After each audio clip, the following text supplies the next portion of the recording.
الشاعر سليم عبد الحي من شعراء الأحساء يرحب الإمام عبد الرحمن الفيصل أثناء دخوله وتحريره للأحساء من الأتراك وطرد الأتراك من الأحساء، فرحب بالإمام عبد الرحمن الفيصل رحمهم الله جميعا. يقول سليم عبد الحي فالإمام عبد الرحمن: للشيخ نهدي جزيل السلام،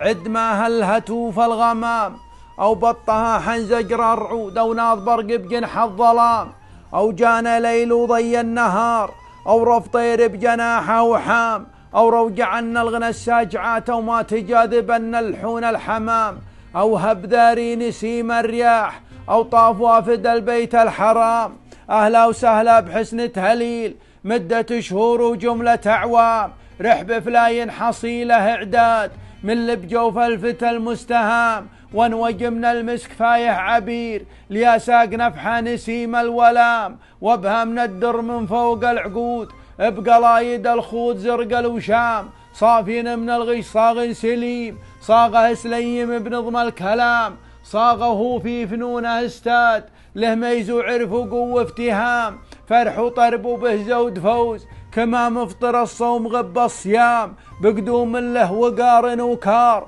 ندبنه ما من رفيع المقام، ديما الندى مقرني عريب من صل فيصل سليل الكرام، من محددة فرع دوحات جود للجود هامة وذروة سنام، شيخ النفل بالعطا كل شيخ وعي الكياتم مداد الأقلام، وهاب شعث النضا والجياد مفند خزاين كنوز الحطام، وللضيف ريف اليهب هيف خلي الوهد من وجود الطعام، سخي كف جزيل النوال ليغلت أيدي البخال اللئام، وحمام حيل الغنم والهروف والكوم وجل النياق الجسام، نادي فيه للناس اجتماع كسوق بيع يلم الأنام، أو كعد وجمه غفير والورد حوله كورد الحيام، بدا النيل وسرد الخيل اليسك بعجاج الستام، طعان جوف وقاطع وتين بسنان ذا القلقنا والحسام، ورث السلاطين وابن الملوك أسد الشريع جد علهام، أشبال وادي حنيفة ونور حيطان حلت منازل دهام، قوم نعنى الحق ما يصدون والله لهم في رجاه التزام،